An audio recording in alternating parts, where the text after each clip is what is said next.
Sanctions have been imposed on 82 individuals and 29 companies. German payment provider Wirecard went bankrupt on Tuesday. Russia has launched an unprecedented disinformation campaign against... Billions of dollars have been found in various offshore accounts. Welcome to Integrity Insights, the Berlin Risk Podcast. Hello everyone, welcome to the latest episode of Integrity Insights. Since the end of 2024 is upon us, we set ourselves a task of rounding up the most significant regulatory developments on the AML CFT front of 2024, which is a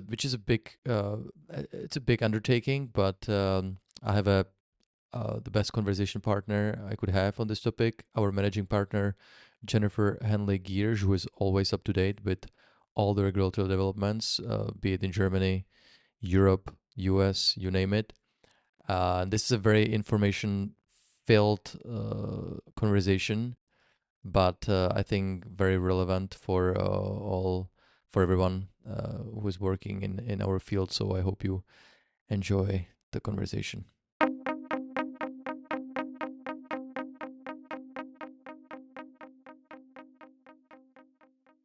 Welcome on the podcast, Jennifer. Hi, Philip. Great to be here again.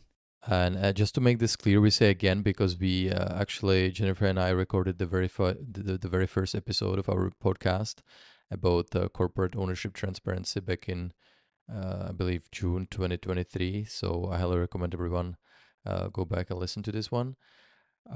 So Jennifer, there's a lot of different elements of the roundup that we will get into, but let's maybe start with enforcement. What have been some interesting actions that we have seen over the course of the last year?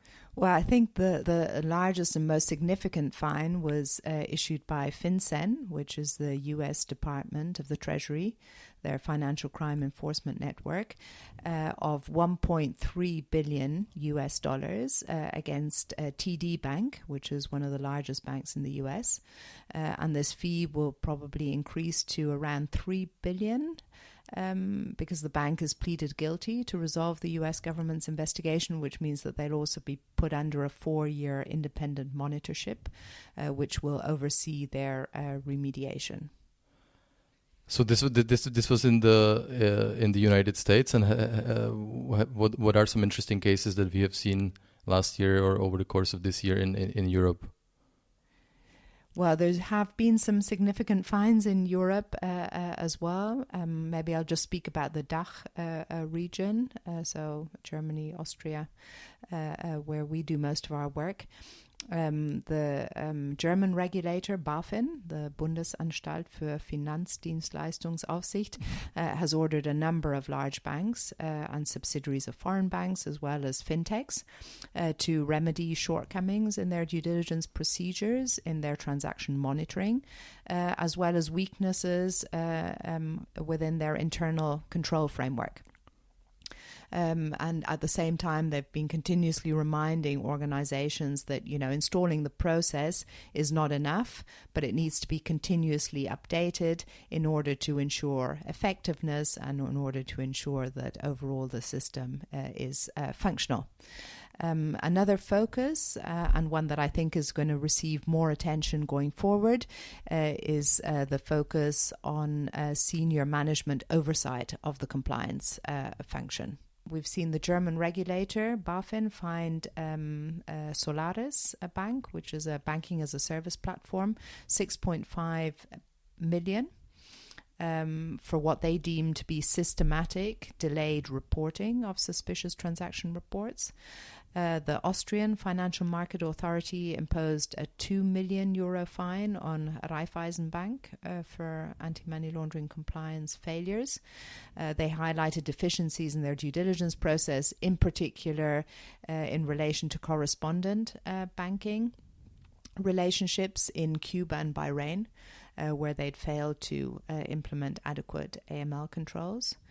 And in Germany, another case facing a large bank, Commerzbank, on this occasion was fined 1.45 million for failing to update their customer data on time or sufficiently, and also shortcomings in their approach to conducting enhanced due diligence. So they're just a few of the bigger fines. This is interesting, Jennifer. What kind of strikes my attention is that these fines in Europe seems to be, at least these examples that you gave, significantly lower than in the US. Is that a common thread, or over the years, or what should this be attributed to? Yeah, I mean, the US regulators are definitely known to be more rigorous in their supervision, also of European institutions, because they have this extraterritorial reach, and the European fines do tend to be smaller, often also smaller organizations. So obviously the fines are then in line with the size of the organization. That is interesting. Thank you. And so talking about enforcement, obviously the other side of that coin is regulation, which we have seen of that a lot in 2024. Can you also kind of summarize these developments on that front and what it means for the so-called obliged entities? Yeah, well, we have seen significant regulatory developments this year. I think what I'm going to focus on here is the EU AML regulation, the so-called AML package, which will be applicable for obliged entities as of 2027. It came into force this year after over 3 years of negotiations and drafting. Its main aim is to harmonize AML CFT regulation across the EU and to close gaps that criminals have exploited, especially by transferring funds across borders within the EU. It includes 3 components. Firstly, the 6th Anti-Money Laundering Directive. Secondly, the AML CFT regulation, which also includes provisions for an Anti-Money Laundering Authority at the EU level. And finally, the fund transfer regulation, which already comes into force at the end of this year, in December 2024. So now, whereas the 6th Anti-Money Laundering Directive primarily addresses criminal law and establishes common definitions and penalties for money laundering offences, providing EU member states with the necessary flexibility to adapt the provisions to requirements of their individual national legal systems. The regulation is directly applicable in all member states. It's comparable to the GDPR regulation.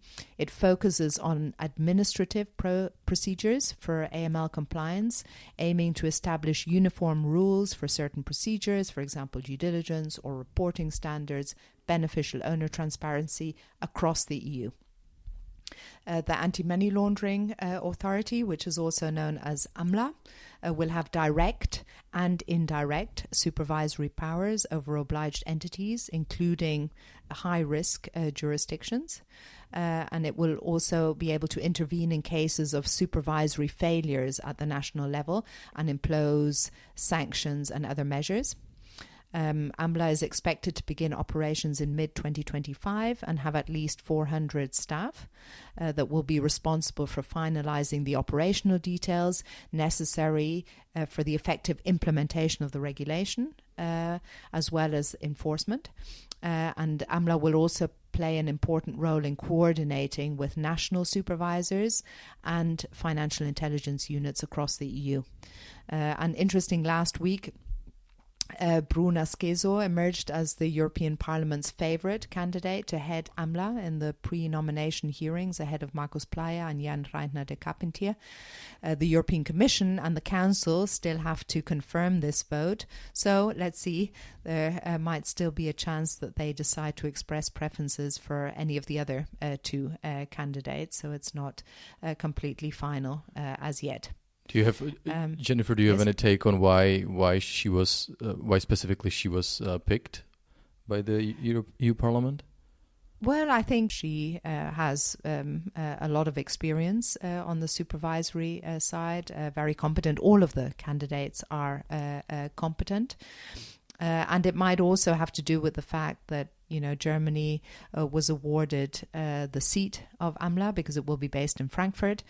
So that also might have played a role in swinging the baton in her favor, as opposed to Markus Pleyer, who was seen as one of our, if not the preferred candidate. And he's a German national. That's right. I see. That's right. Interesting. Did you want to say anything else on the regulatory front, or? Yeah, maybe just to talk a little bit about some of the key components, because there's a lot of interesting details in there, and obviously we don't have time to touch upon everything. But the AML regulation itself has expanded the catalogue of obliged entities, so it now includes crypto asset service providers, entities dealing in precious metals and precious stones, traders of high quality goods such as jewelry and gold or silverware with a value of more than 10,000 euros, or watches with a value of more than 10,000 euros, cars with a value of more than 250,000 euros, and aircraft and watercraft with a value of more than 7.5 million euros. They've also included certain credit intermediaries for mortgages, crowdfunding service providers and their intermediaries. Another interesting component is non-financial mixed activity holding companies, where there's a certain uncertainty there at this stage until the regulatory and technical standards come as to exactly what the parameters will be to be included or not included as a holding company.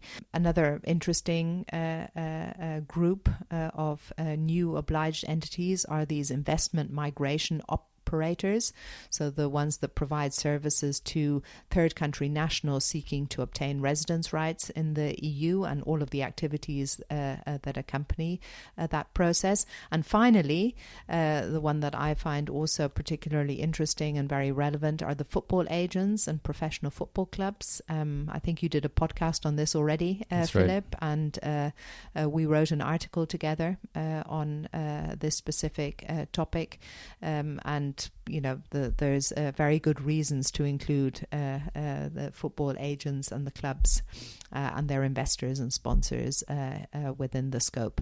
But here they have a much longer time frame to implement the provisions, as for this specific sector, they don't enter into force until 2029.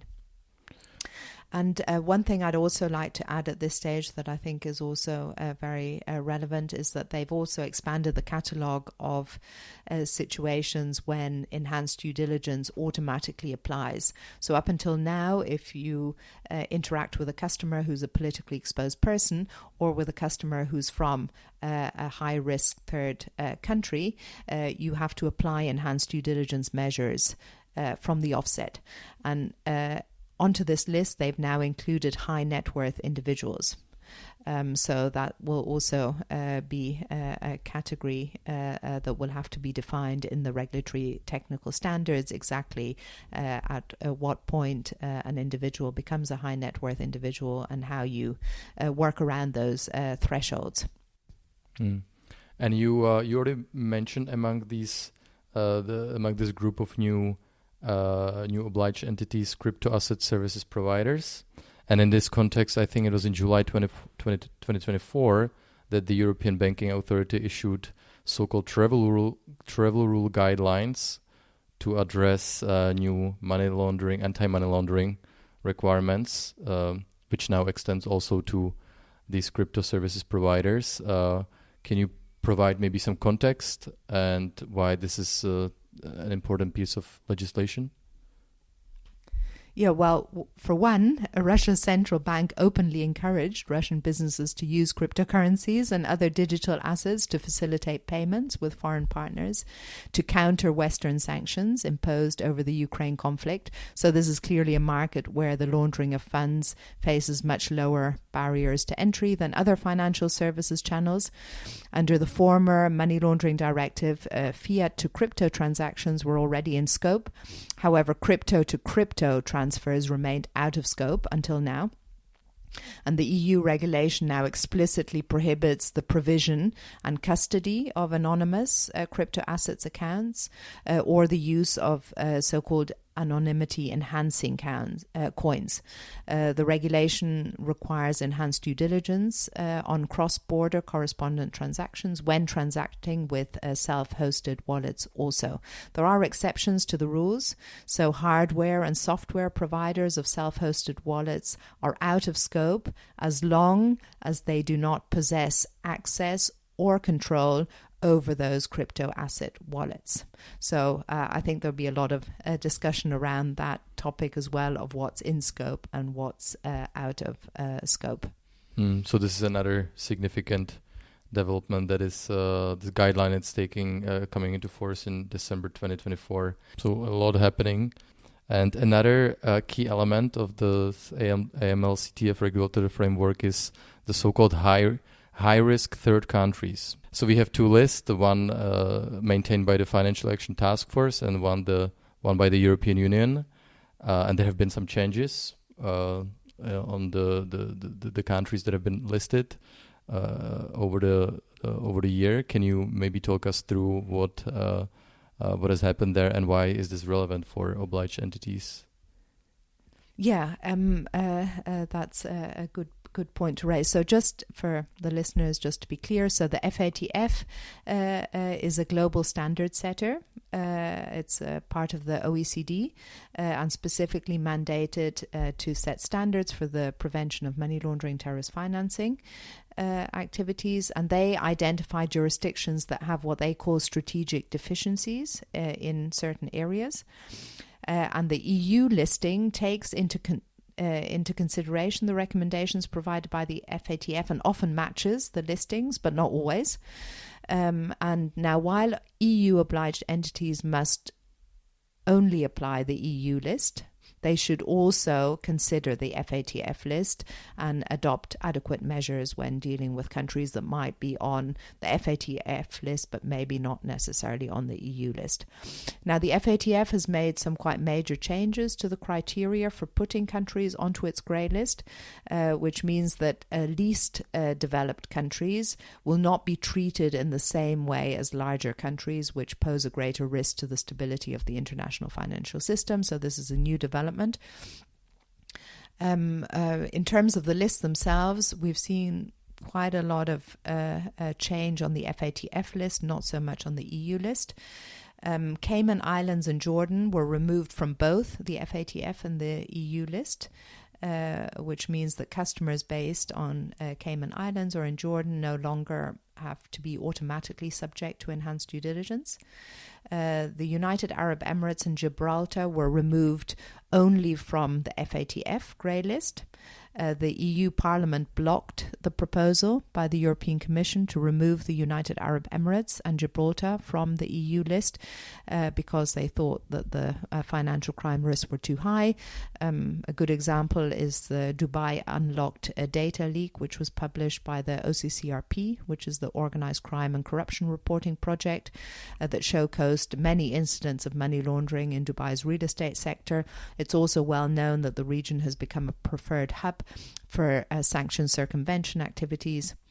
And this basically means that enhanced due diligence needs to be applied on all customers of EU obliged entities based in the UAE or Gibraltar. Now the FATF has also removed Turkey from its list, matching the EU list, which already previously removed Turkey. It has now added Monaco and Venezuela. In the case of Monaco, the FATF highlighted specific deficiencies in the area of risk assessment of foreign funds, which they thought was insufficient enforcement of sanctions, and a lack of beneficial ownership transparency. With regards to Venezuela, the FATF raised concerns about the country's large informal economy and illegal mining sectors, as well as a lack of beneficial ownership information and the prosecution of financial crimes. And additionally, Venezuela's economic ties with Iran which is also a high-risk FATF country and EU jurisdiction, that they contributed to the concerns around potential terrorist financing risks. And finally, in November, the FATF added Lebanon, Algeria, Angola, and Ivory Coast to its grey list, and finally removed Senegal. So there's been quite a lot of movement on these lists. So I suppose this is always a good idea for all the obliged entities to kind of keep track of the developments on that front. That's right. Well, another huge element of our roundup is obviously international sanctions. Again, this is a very big topic, but if you were to kind of summarize what has happened there over the course of 2024, what would you highlight? Well, the EU has continued to issue one sanctions package after the next. So it's been a very busy year for anybody involved in sanctions compliance. Most of the measures are linked to the war in Ukraine and increasingly focused on measures to curtail sanction circumvention. We've seen 3 packages issued by the European Commission this year, the 12th, the 13th and the 14th. We've seen a significant number of individuals and companies sanctioned. We have over 2,000 in total on the sanctions list now. These individual packages include an enormous amount of detail in terms of specifics of sanctioned entities and individuals and sectors, and we don't have time to go into those details now, but just to mention a couple of the higher level topics.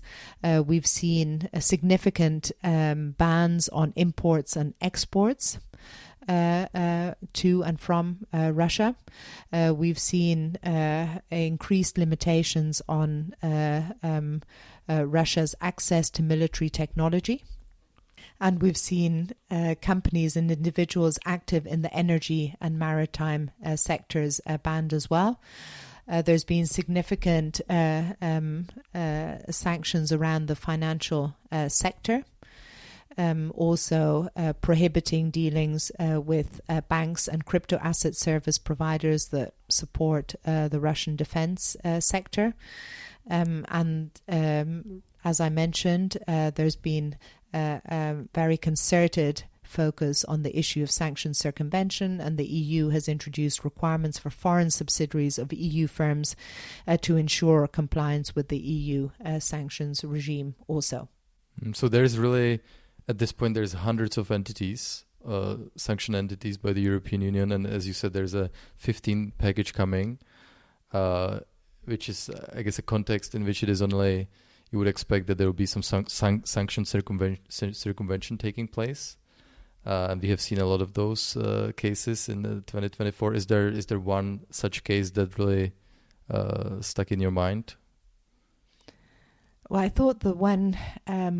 that I found particularly interesting and maybe worth mentioning here is the story that was published, I think first by the Financial Times, based on documents leaked by the Center for Advanced Defense Studies that revealed that the late Russian warlord Evgeny Prigozhin had used major Western banks to facilitate payments for Wagner Group operations.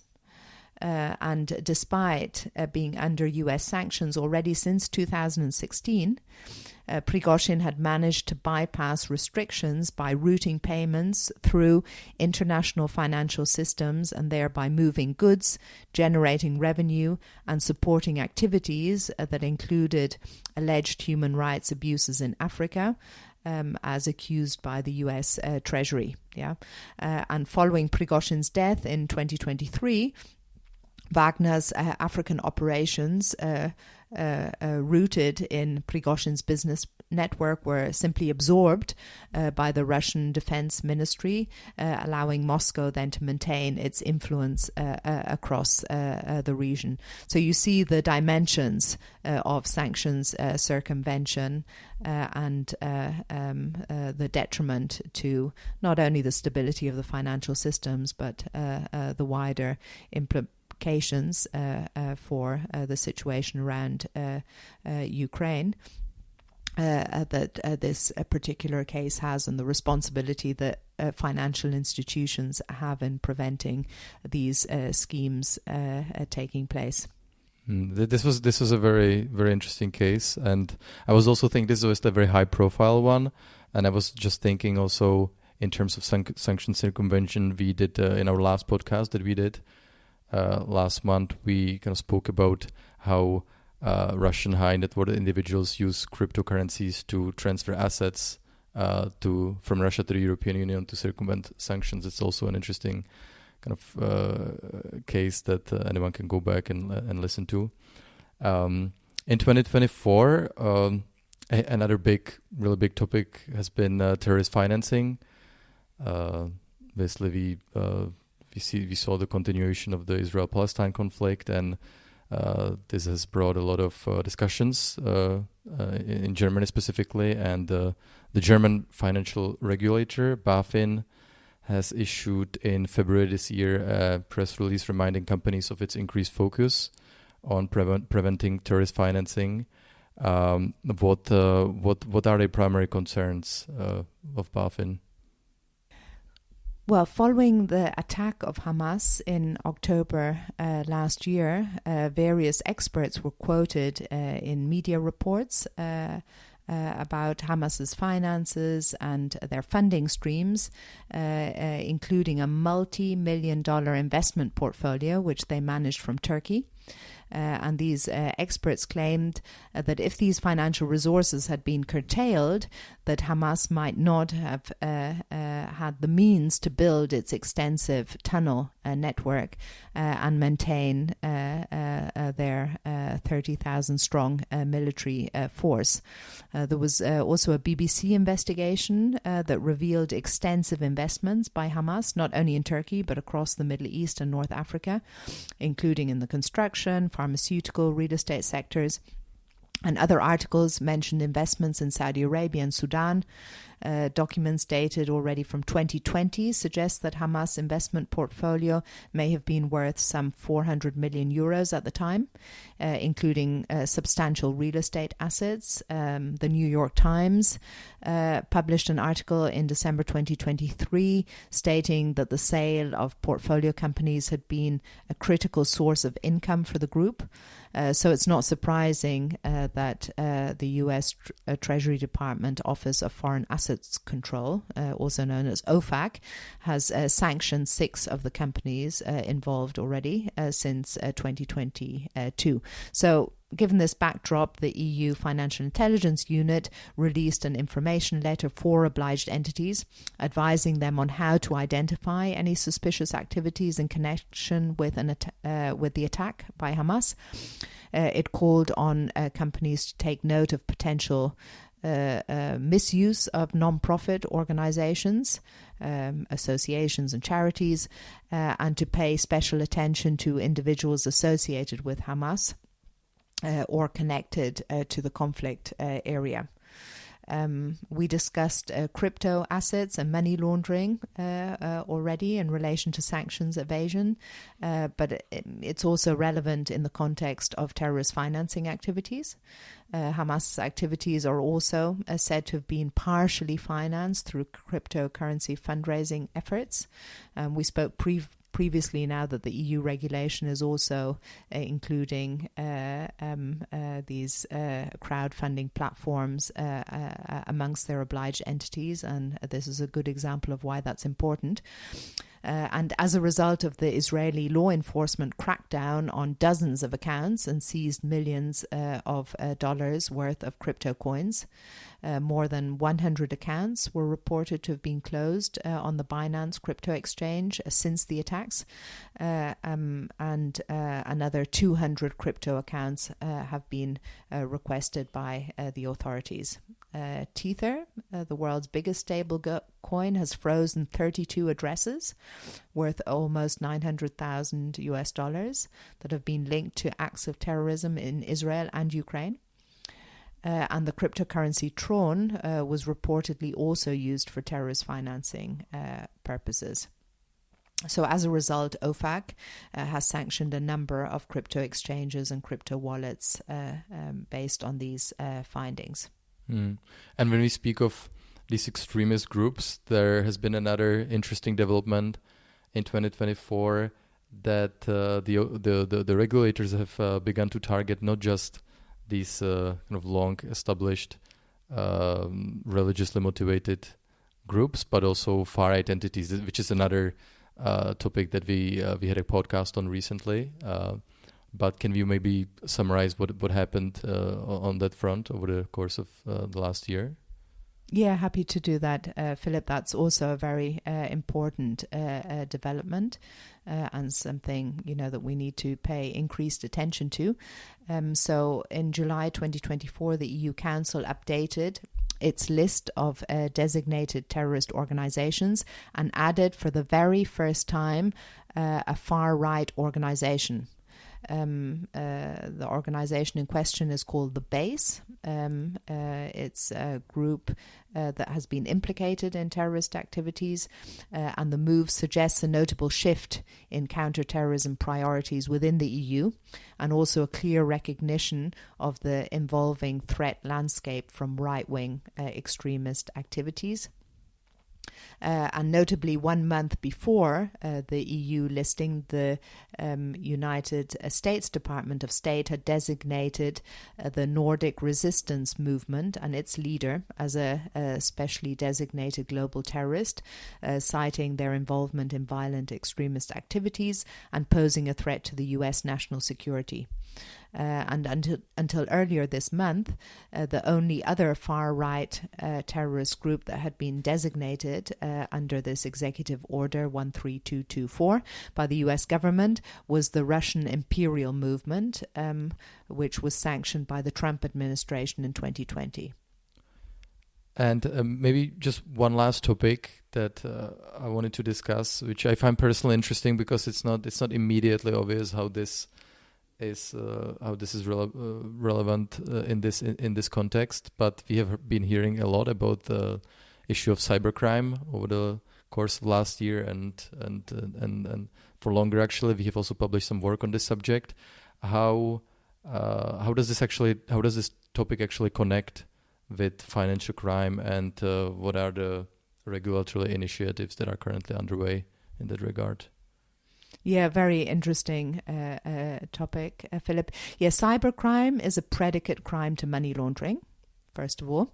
And given that the Germany's Federal Criminal Police Office, BKA, noted a 28% increase in foreign-led cyber attacks in 2023, causing the German economy some 148 billion euros in damages, I think it's definitely an area which deserves increased attention. We have some developments on the regulatory level which are looking to deal with this topic. We have the EU Digital Operational Resilience Act, also known as DORA, which will come into force in January 2025. It aims to enhance the operational resilience of the financial sector by mitigating information and communication technology risks. And on top of that, we have seen in August 2024 that the United Nations finalized a draft of the EU Convention against Cybercrime, which is also a first, and it's expected to be adopted by the General Assembly, which would then make it the first global legally binding instrument specifically addressing cybercrime. This convention aims to establish unified international measures to combat cybercrime, to enhance law enforcement cooperation, and to streamline the procedures for evidence sharing across borders. And the convention covers various cyber-related crime topics, including also digital terrorism, drug trafficking, and human trafficking, all of which are predicate crimes for money laundering, and thereby recognizes, obviously, the rapid expansion of cyber threats that exploit technology on a massive scale. So under these new frameworks, anti-financial crime professionals will have their role to play in preventing that funds from cybercrime activities make their way into and through the financial system. And in order to do that, obviously, they're going to have to be able to understand the risks and the practices of cyber criminals and the different cybercrime typologies. Fascinating. Well, I feel like we could obviously keep going, but we need to stop somewhere. But this has been absolutely interesting conversation. So many topics that we covered. So I thank you very much for your time, Jennifer. And we will try to do this. We cannot do it too often because it's really a lot. But maybe next year we could try to repeat this conversation. Thanks, Philip. Thanks for having me. And look forward to speaking soon. Likewise. Thank you, Jennifer.